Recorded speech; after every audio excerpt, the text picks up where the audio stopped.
All right, everybody, welcome back to the channel. I'm just going to go over some general editing workflow tips and some features that sort of are hidden within the whole page here. And we're going to go over to the cut page as well. So we've got a few things. We go into our footage here. You can have a single source viewer, which basically shows you whatever's on your timeline. So if we drop that down, this is our timeline view, and we have our single and dual view. But what this is used for is previewing a clip where you can think of the viewer on the right is your timeline, and the viewer on the left is normally called your source viewer. So let's say we threw a shot in here, and you can scrub around. If it's got audio, you can hear it. You can put in and outs, and then you have these icons where if there was audio that you needed, or video, or if you just grab up here and pull down, you could edit the whole thing in. You can hit Q to switch between the two. So now I've navigated to the end of the first clip there, hit Q, and I hit F9, and then that edits it down onto the timeline. And then you could see the name of it is in red, so you know which view you're on, plus the little red line, the focus indicator that we had talked about on another video. So this can help you start previewing your edit. Now, another way that I like to do it is go to the cut page. You still have your timeline view down here, but under here, you can go timeline view, or you can hit source for source viewer, and you can use this little icon here, source tape, if you don't have a speed editor. So there's source clip if you were looking at your clips. But what's cool is, okay, inside this footage folder, we have these audio clips and we have all these shots right here. So rather than going one shot at a time and deciding, what do I want to pull from here, which is sort of like the way I just showed, you can hit this source viewer and now look at our clip viewer on the right here. We have these sections where these little white marks are your beginning and end of each clip. And there's a way you can actually scroll through this at high speed. You got this little fast review button. So if you wanted to forward through, when it senses the same shot, it kind of speeds up. And then if it's like a longer, more action-packed shot, it'll slow down. But you can go through every shot here in your entire media pool and say, oh, you know what? I want this. And you can just hit your in and you're out. If you hit Shift Q, it'll zoom in on the waveform here. So if there was a line of dialogue you needed to grab, not getting very good playback as usual. Yeah, so let's say in here, out here. Let's hit Q, goes to our timeline. I'll hit end. I'll hit Q to go back to that clip we were on, F9 to edit it down in, and then Q to go back. And if you needed to get out of there, hit Shift Q or hit source and then source.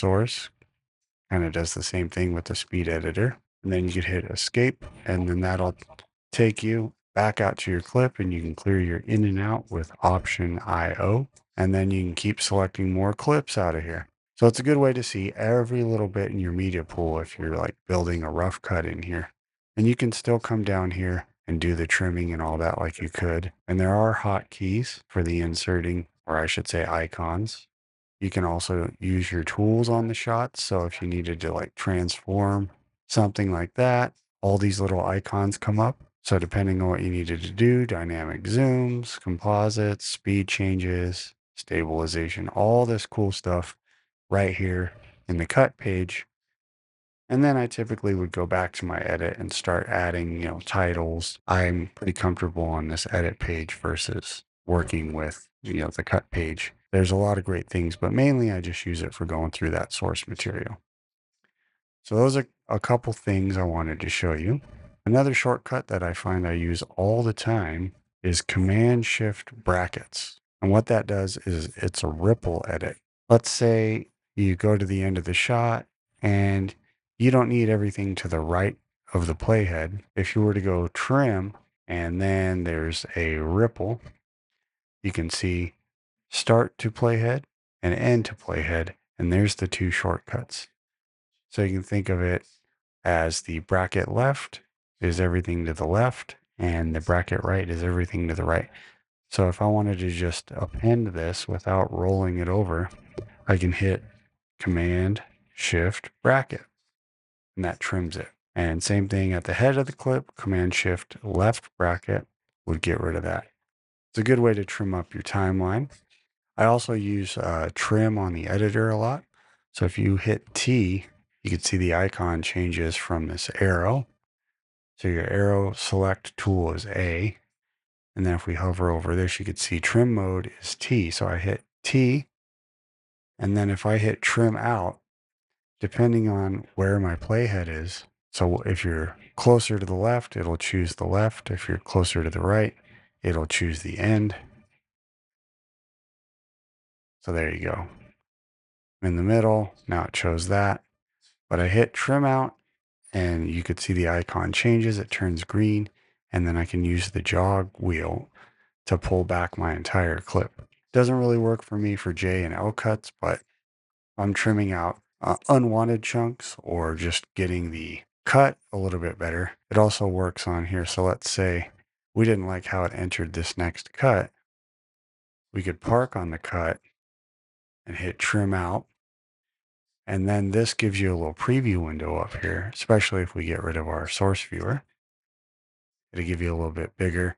You can see on the left what frame you're going to end up on the preceding cut, and you can see on the right where you're going to start in on the next cut.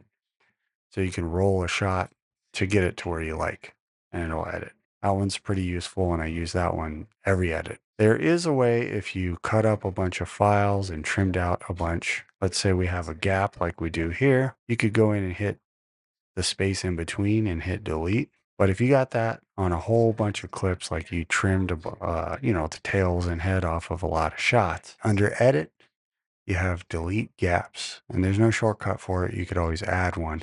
But if you hit it, that'll delete all the gaps in your timeline. That one's another super handy one that I end up needing from time to time. Another shortcut is if you needed to go back to this original clip, I have a preference where when I click on a clip, you can see it changes in the media pool here. But if you don't have that, you can right click and you can say find in media pool, or you can hit the shortcut of Option F.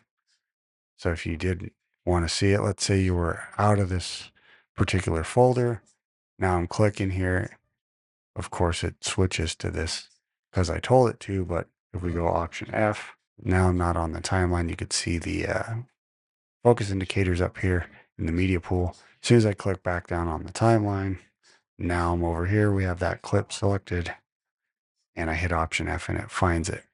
Now, let's say you needed to work with this piece of media again and you were like, man, I don't remember my in and my outs. You could use source time code, but you can also just hit F. And if you see, it's changed the view back to our source viewer. And if we hit the dual pane, you can see we're now over here on our source viewer. So what F does is take your media that's down in your timeline, throws it back into your preview monitor with the exact in and out that you have on your timeline. So let's say you just needed a little earlier piece. You're now right in that zone. You could back up and you could say, get the next line that you needed. And to see this little waveform under here is this 3-dot menu, show zoomed audio waveform. So that helps, especially if you're looking for lines or where a line starts. You could scroll to it and be like, okay, helps you align your in and your outs. I highly recommend getting a speed editor. I use that for jogging through my media and hitting in and outs with shortcut keys. You can do it all with your keyboard with arrows and cursor keys, but I find the ability to jog, especially down to like per frame like that, it really helps quite a bit. You can look at source time code if you needed like a duration.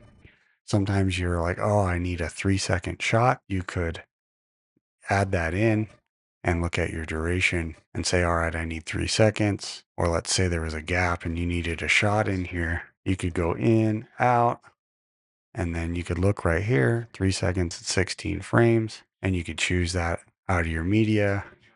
We'll throw a cat in because why not? So in plus 3:16, out. I cut it short a little bit, but you get the idea. You could drop that right in.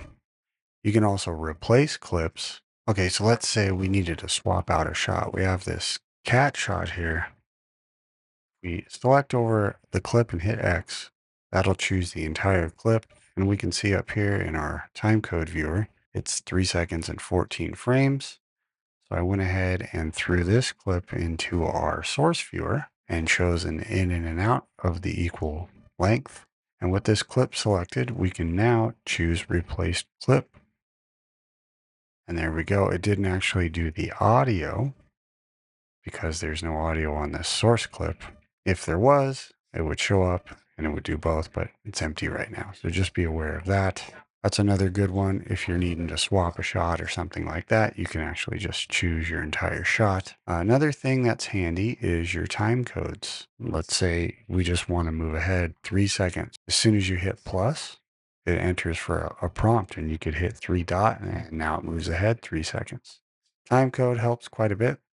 You can actually change your view here to show a time code toolbar. So you get this little drop down here, much like the source viewer, shows you the duration automatically and the time codes.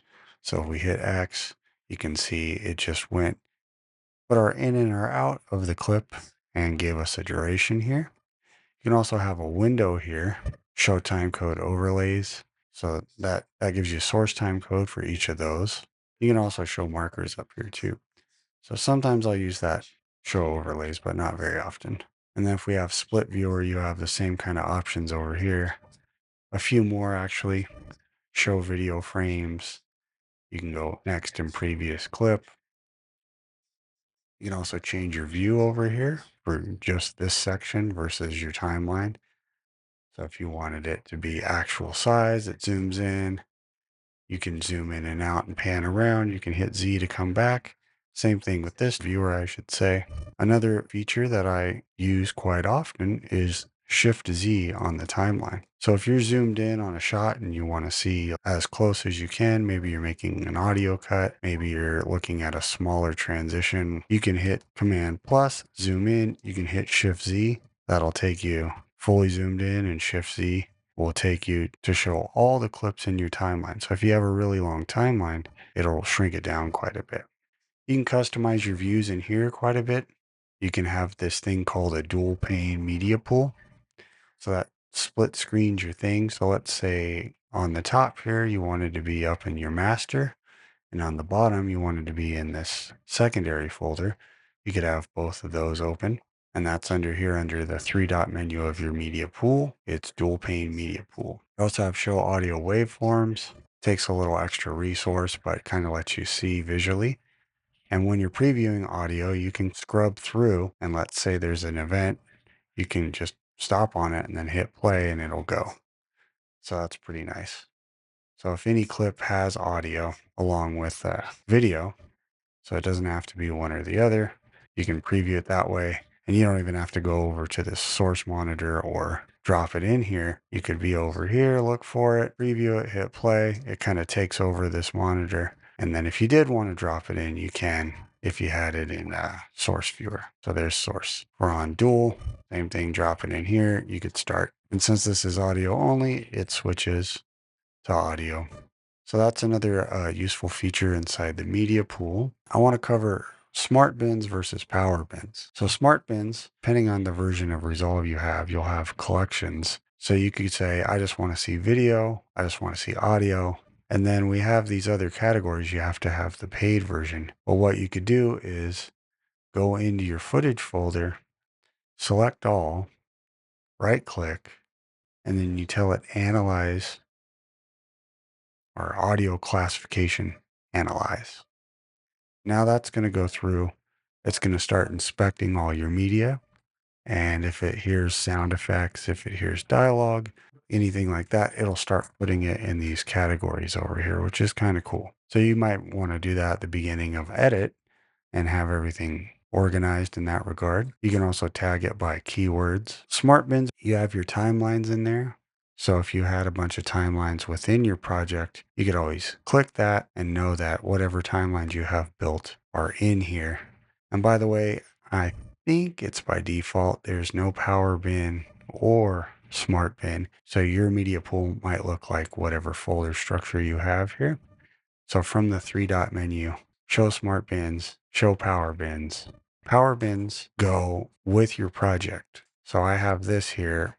I use a thing called Snap Captions that helps you make captions. And then I have one for these logos that I use. I have some thumbnails and tutorial cards. So now this power bin will be here. If I make a new project or anything else, they're always there. And you could put a lot of stuff in there. You can make text templates. Here's one for a vignette, adjustment clip with the vignette already added to it. So it's a good way to have effects or text with the kind of font that you use. You can save it. And smart bins, both are very useful. You can change the view. You can also go in and filter this to show you all these categories here, which might help you. We have this bin called footage. If you have this folder living on your hard drive, you could drag the folder into Resolve and drop it in here, and it would keep the folder and add all the media to it. And if you added to the folder after the fact, it wouldn't update in here. But now if you right click inside here, you got this ReSync Media files. So if you hit that and it senses a new files in your bin, it'll add it in here. So you don't have to go through. And I think it only does video files right now, if I'm not mistaken, although they just released the full version of 19. So maybe they fixed that. Let me know in the comments if you have something you want me to cover. And as always, thank you guys for watching. I'll see you in the next one.